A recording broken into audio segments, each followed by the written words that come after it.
S ಇನ್ನು ನಾವು ಸುದ್ದಿಯನ್ನ ಬಿತ್ತರಿಸ್ತಾ ಇದ್ವಿ. ಇದ್ರ ಬಗ್ಗೆ ಹೆಚ್ಚಿನ ಮಾಹಿತಿಯನ್ನ ನೀಡಲು ನಮ್ಮ ಜೊತೆಗೆ ಎಸ್ ಪರಿಸರವಾದಿಗಳಾದಂತಹ ಪ್ರಭಾನಂದೇಶ್ ಅವರು ನಮ್ಮ ಜೊತೆಗೆ ನೇರ ಸಂಪರ್ಕದಲ್ಲಿ ಜಾಯಿನ್ ಆಗಿದ್ದಾರೆ. ಎಸ್ ಮ್ಯಾಮ್, ನನ್ನ ವಾಯ್ಸ್ ಕೇಳಿಸ್ತಾ ಇದೆಯಾ ತಮ್ಗೆ? ಸರ್ ಕೇಳಿಸ್ತಾ ಇದೆ ಸರ್. ಹೇಳಿ ಮ್ಯಾಮ್, ಏನಿದು? ಏನಕ್ಕೋಸ್ಕರ ಇಷ್ಟೊಂದು ರೂಲ್ಸ್ ಗಳನ್ನ ಮಾಡ್ಲಾಗ್ತಾ ಇದೆ? ರೂಲ್ಸ್ ಗಳನ್ನ ಮಾಡ್ಲಿಕ್ಕೆ ಇವ್ರು ಯಾರು? ಸರ್ ಆಕ್ಚುಲ್ ಆಗಿ ಇವರು ವಸ್ತು ಪ್ರದರ್ಶನ ಅಂತ ಏನು ಓಪನ್ ಆಗುತ್ತೆ ಅವಾಗ ಪ್ಲಾಸ್ಟಿಕ್ ಮುಕ್ತ ಅಂತ ಹೇಳಿದ್ರು. ಸೊ ಪ್ಲಾಸ್ಟಿಕ್ ಮುಕ್ತ ಆದ್ಮೇಲೆ ಪ್ಲಾಸ್ಟಿಕ್ ಬಾಟಲ್ ಹೇಗ್ ಬಂತು ವಸ್ತು ಪ್ರದರ್ಶನದೊಳಗೆ? ಇವ್ರಿಗೆ ಪರ್ಮಿಷನ್ ಕೊಟ್ಟವ್ರು ಯಾರು? ಇದು ಪಾಯಿಂಟ್. ಯಾವಾಗ್ಲೂ ಹೇಳ್ತಾ ಇದಾರೆ ಒಂದೇ ಒಂದು ಪ್ಲಾಸ್ಟಿಕ್ ಕೂಡ ನಾವು ಈ ಸಲ ವಸ್ತು ಪ್ರದರ್ಶನದಲ್ಲಿ ಬಿಡಲ್ಲ ಅಂತ ಹೇಳಿ ಪರಿಸರವಾದಿಗಳ ಜೊತೆ ಮತ್ತೆ ಮೈಸೂರು ಟೀಮ್ ಜೊತೆ ಮಾತಾಡಿದ್ದಾರೆ, ಮೀಟಿಂಗ್ ಮಾಡಿದ್ದಾರೆ. ಎಲ್ಲಾನು ಆದ್ಮೇಲೂನು ಇಲ್ಲಿ ಪ್ಲಾಸ್ಟಿಕ್ ಬಂದಿದೆ ಅಂದ್ರೆ ಈ ಪ್ರಾಧಿಕಾರದಲ್ಲಿ ಇರೋರಿಗೆ ಪ್ಲಾಸ್ಟಿಕ್ ಹೇಗ್ ಬಂತು ಅಂತ ಗೊತ್ತಿಲ್ವಾ? ಗೊತ್ತಿರುತ್ತೆ. ಗೊತ್ತಿದ್ದು ಕೂಡ ಇವ್ರು ಬಿಟ್ಕೊಂಡಿದ್ದಾರೆ. ಗಾಜಿನ ಬಾಟ್ಲು ಕೊಡ್ಬೇಕು ಅಂತ ಹೇಳಿದವರು ಪ್ಲಾಸ್ಟಿಕ್ ಬಾಟ್ಲು ಬಿಟ್ಟಿರೋದು ತಪ್ಪು. ಜೊತೆಗೆ 30 ರೂಪಾಯಿ ಒಂದು ಬಾಟ್ಲಿಗೆ 30 ರೂಪಾಯಿ ಅಂತ ಹೇಳ್ತಾ ಇದ್ದಾರೆ. ಹೊರಗಡೆ ನಾವು ಒಂದು ಐಸ್ ಅಲ್ಲಿ ಅಂದ್ರೆ ಫ್ರಿಡ್ಜ್ ಅಲ್ಲಿ ಇಟ್ಟಿರೋ ನೀರನ್ನ ತಗೊಂಡ್ರೇನೆ 20 ರೂಪಾಯಿಂದ 21 ರೂಪಾಯಿಗೆ ಬಿಸ್ಲೇರಿ ವಾಟರ್ ನ ಕೊಡ್ತಾ ಇದಾರೆ ನಮಗೆ. ಇವರು ಕೊಡ್ತಾ ಇರೋದು ಯಾವ್ದೋ ಇಲ್ಲಿವರೆಗೂ ಗೊತ್ತಿಲ್ಲದೆ ಇರೋ ಕಂಪ್ನಿದು ಒಂದು ವಾಟರ್ ಬಾಟಲ್ ನಲ್ಲಿ ಮಾರ್ತಾ ಇದ್ದಾರೆ. ಇದಕ್ಕೆ 30 ರೂಪಾಯಿ ಹೆಂಗೆ ಇವರು ಹಾಕ್ಲಿಕ್ ಸಾಧ್ಯ? ಅಂದ್ರೆ ಇದೇನು ಅಗಲು ದರೋಡೆನಾ? ಜನಗಳ ಹತ್ರ ಪಬ್ಲಿಕ್ ಹತ್ರ ಅಗಲು ದರೋಡೆನ ಮಾಡ್ತಾ ಇದಾರ ಇವರು ಪ್ರಾಧಿಕಾರದವರು? ಇಲ್ಲ ಟೆಂಡರ್ ತಗೊಂಡಿರೋರು ಮಾಡ್ತಾ ಇದಾರ? ಇಲ್ಲ ಪ್ರಾಧಿಕಾರದವ್ರಿಗೆ ಇದ್ರ ಬಗ್ಗೆ ಏನು ಗೊತ್ತೇ ಇಲ್ವಾ? ನಿಮ್ಮ ಚಾನೆಲ್ ಅಲ್ಲಿ ಇಲ್ಲಿವರೆಗೂ ನೀವು ನ್ಯೂಸ್ ಅನ್ನ ತೋರಿಸ್ತಾನೆ ಇದ್ದೀರಾ. ಯಾಕೆ ಯಾರಿಗೂ ಈ ವಿಷಯ ಗೊತ್ತಾಗಿಲ್ವಾ? ಇದ್ರ ಬಗ್ಗೆ ಏನು ಕ್ರಮನ ಕೈಗೊಂಡಿಲ್ವಾ ಅನ್ನೋದು ನಮಗೆ ಅನ್ನಿಸ್ತಾ ಇದೆ. ಏನ್ ಮಾಡ್ತಾ ಇದಾರೆ? ವಸ್ತು ಪ್ರದರ್ಶನ ಅನ್ನೋದು, ದಸರಾ ಅನ್ನೋದು ಕೇವಲ ಒಂದು ಕರ್ನಾಟಕಕ್ಕಾಗ್ಲಿ ಮೈಸೂರು ಜಿಲ್ಲೆಗಾಗ್ಲಿ ಸೀಮಿತ ಅಲ್ಲ. ಇದು ವಸ್ತು ಪ್ರದರ್ಶನ ಆಗ್ಲಿ ಮೈಸೂರು ದಸರಾ ಆಗ್ಲಿ ಇಡೀ ವರ್ಲ್ಡ್ ವೈಡ್ ಅಂದ್ರೆ ಇಡೀ ಪ್ರಪಂಚದಲ್ಲಿ ಇರೋ ನಾನಾ ಭಾಗದಿಂದ ಕೂಡ ಜನರು ಇಲ್ಲಿ ಬರ್ತಾರೆ.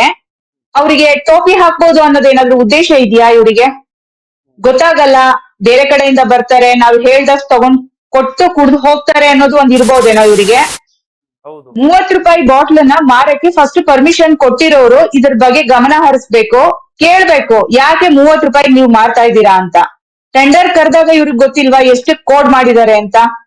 ಅಲ್ಲಿ ಬಂದ್ಮೇಲೆ ಜನಗಳು ಆಟ ಆಡ್ತಾರೆ, ಸುತ್ತಾಡ್ತಾರೆ, ಎಲ್ಲ ಆದ್ಮೇಲೆ ಅವ್ರಿಗೆ ಒಂದು ನೀರ್ ಬೇಕಾಗುತ್ತೆ. ಸೊ ನೀರ್ ಬೇಕಾಗುತ್ತೆ, ನೀರ್ನ ತಗೋತಾರೆ ಅನ್ನೋ ಉದ್ದೇಶದಿಂದ ಇವರು 30 ರೂಪಾಯಿಗೆ ಮಾಡ್ತಾ ಇದಾರ. ಜನರಿಗೆ ಇದು ನಿಜವಾಗ್ಲೂ ಹೇಳ್ಬೇಕಂತಂದ್ರೆ ಅಗಲು ದರೋಡೆನೆ ಇವ್ರು ಮಾಡ್ತಾ ಇರೋದು ಅಂತ ನನ್ನ ಅನಿಸಿಕೆ ಸರ್. ಎಸ್ ಮ್ಯಾಮ್, ಇದನ್ನ ನೋಡ್ತಾ ಇದ್ರೆ ಎಲ್ರಿಗೂ ಅದೇ ಅನಿಸ್ತಾ ಇರುವಂತದ್ದು. ಈ ರೀತಿಯ ಹಗಲು ದರೋಡೆಯನ್ನ ಮಾಡ್ಲಾಗ್ತಾ ಇದೆ. ಎಸ್, ಇನ್ನು ತಾವು ಹೇಳ್ತಾ ಇದ್ರಿ ಏನು ಈ ಒಂದು ವಸ್ತು ಪ್ರದರ್ಶನದಲ್ಲಿ ಪ್ರಾಧಿಕಾರ ಹೇಳಿರುವಂತದ್ದು ಪ್ಲಾಸ್ಟಿಕ್ ಮುಕ್ತ ದಸರಾವನ್ನ ನಾವು ಮಾಡ್ತೇವೆ ಎಂಬುದಾಗಿ ಹೇಳಿರುವಂತದ್ದು. ಹಾಗೆ ಇದಕ್ಕೆ ಸಂಬಂಧಪಟ್ಟಂತೆ ಏನು ಪ್ರಾಧಿಕಾರದ ಅಧ್ಯಕ್ಷ ಆಗಿರುವಂತಹ ಆಯೂಬ್ ಖಾನ್ ಅವರು ಅದನ್ನೇ ತಿಳಿಸಿದ್ರು. ಪ್ಲಾಸ್ಟಿಕ್ ಮುಕ್ತವಾಗಿರುವಂತಹ ದಸರಾವನ್ನ ನಾವು ನಡೆಸ್ಕೊಡ್ತೇವೆ ಎಂಬುದಾಗಿ ಹೇಳಿದ್ರು. ಆದ್ರೂ ಕೂಡ ಈಗ ಪ್ಲಾಸ್ಟಿಕ್ ಬಾಟಲ್ ಬಗ್ಗೆನೇ ಈ ರೀತಿಯ ಒಂದು ನ್ಯೂಸ್ ಬರ್ತಾ ಇರುವಂತದ್ದು. ಇದ್ರ ಬಗ್ಗೆ ತಾವೇನ್ ಹೇಳ್ತೀರಾ? ಒಬ್ಬ ಪರಿಸರವಾದಿಯಾಗಿ ತಾವೇನ್ ಹೇಳ್ತೀರಾ ಮ್ಯಾಮ್? ಸರ್, ಇವರು ಹೇಳಿದಷ್ಟೇ ಅಲ್ಲ, ಪರಿಸರಕ್ಕೆ ಸಂಬಂಧಪಟ್ಟ ಪರಿಸರ ಬಳಗ ಆಗಿರ್ಲಿ, ಮೈಸೂರು ಕ್ಲೀನ್ ಫೌಂಡೇಶನ್ ಆಗಿರ್ಲಿ, ಈ ತರ ಕೆಲವು ಸಂಘ ಸಂಸ್ಥೆಗಳಿದೆ. ಇವರನ್ನೆಲ್ಲ ಕರೆದಿದ್ದಾರೆ, ಮೀಟಿಂಗ್ ಮಾಡಿದ್ದಾರೆ, ಮೀಟ್ ಮಾಡಿ ಹೇಳಿದ್ದಾರೆ ಮೀಟಿಂಗ್ ಅಲ್ಲಿ ನಾವು ಯಾವ ಪ್ಲಾಸ್ಟಿಕ್ ವಸ್ತುಗಳನ್ನ ನಿಷೇಧಿಸಬಹುದು ವಸ್ತು ಪ್ರದರ್ಶನದಲ್ಲಿ ಅಂತ ಕೇಳಿದ್ದಾರೆ. ಗೈಡೆನ್ಸ್ ನ ತಗೊಂಡಿದ್ದಾರೆ. ಹಂಗಿದ್ರೆ ಇದನ್ನೆಲ್ಲ ಯಾಕೆ ತಗೋತಾರೆ? ಸುಮ್ನೆ ಇವರು ಒಂದು ನಾಮಕೆ ವಾಸ್ತೆ ಅಂತ ಏನ್ ಹೇಳ್ತೀವಿ, ಆ ರೀತಿ ಏನಾದ್ರು ಇವರು ಮೀಟಿಂಗ್ ಗಳನ್ನ ಕರೆದು ಪ್ಲಾಸ್ಟಿಕ್ ಮುಕ್ತ ಮಾಡೋದು ಹೆಂಗೆ ಅಂತ ಕೇಳ್ಕೊಂಡು ಸುಮ್ನೆ ಬಿಟ್ಬಿಡ್ತಾರ? ಇನ್ನು ನೆಕ್ಸ್ಟ್ ಯಾರು ಕ್ವಶನ್ ರೈಸ್ ಮಾಡೋರಿಲ್ಲ ಅಂತ ಅರ್ಥನ? ಗೊತ್ತಿಲ್ಲ ಸರ್. ಪ್ಲಾಸ್ಟಿಕ್ ಮುಕ್ತ ಅಂದ್ಮೇಲೆ ಯಾವುದೇ ಕೂಡ ಒಂದು ಪ್ಲಾಸ್ಟಿಕ್ ಕೂಡ ವಸ್ತು ಪ್ರದರ್ಶನದಲ್ಲಿ ಬರಬಾರ್ದು. ಈ ಬಾಟಲ್ ಅಲ್ಲಿ ನೀರ್ ತಗೊಂಡೋಗೋರು ಕುಡ್ದು ಎಲ್ಲೋ ಒಂದ್ ಕಡೆ ಹಾಕಲ್ಲ, ಅದನ್ನ ಪೂರ್ತಿ ಕ್ಯಾರಿ ಮಾಡ್ತಾರೆ. ನೀರ್ ಮುಗಿಯೋ ತನಕನು ಕ್ಯಾರಿ ಮಾಡ್ತಾರೆ. ಕ್ಯಾರಿ ಮಾಡಿ ಬೇಕಂದಲ್ಲಿ ಬಿಸಾಕಿ ಹೋಗ್ತಾರೆ. ಸೊ ಪ್ಲಾಸ್ಟಿಕ್ ಮುಕ್ತ ಹೆಂಗಾಯ್ತು ಇದು? ಹೌದು, ಯಾಕಂದ್ರೆ ಈ ಒಂದು ಇನ್ನು ವಸ್ತು ಪ್ರದರ್ಶನದಲ್ಲಿ ಸಾಕಷ್ಟು ಮಳಿಗೆಗಳಿರ್ತವೆ. ಇನ್ನು ಸಾಕಷ್ಟು ಮಳಿಗೆಗಳಲ್ಲಿ ನೀರಿನ ಬಾಟಲ್ಗಳನ್ನ ಕೂಡ ಸಾಕಷ್ಟು ಜನರು ತೆಗೆದುಕೊಳ್ತಾರೆ. ಇಷ್ಟೊಂದು ಪ್ಲಾಸ್ಟಿಕ್ ಬಾಟಲ್ಗಳನ್ನ ಕೊನೆಗೆ ಯಾವ ರೀತಿಯಾಗಿ ಇವರು ಅದನ್ನ ಸಾಗಿಸ್ತಾರೆ ಅಷ್ಟೊಂದು ಪ್ಲಾಸ್ಟಿಕ್ ಬಾಟಲ್ಗಳನ್ನ, ಅದರಿಂದ ಪರಿಸರಕ್ಕೆ ಎಷ್ಟೊಂದು ಒಂದು ತೊಂದರೆಯಾಗುತ್ತೆ ಅದೆಲ್ಲ ಗೊತ್ತಿದ್ರು ಕೂಡ ಕೊನೆಗೆ ಮತ್ತೆ ಪ್ಲಾಸ್ಟಿಕ್ ಬಾಟಲ್ಗಳಿಗೆ ಅವಕಾಶವನ್ನ ಮಾಡಿಕೊಟ್ಟಿದ್ದಾರಲ್ಲ ಪ್ರಾಧಿಕಾರದವರು.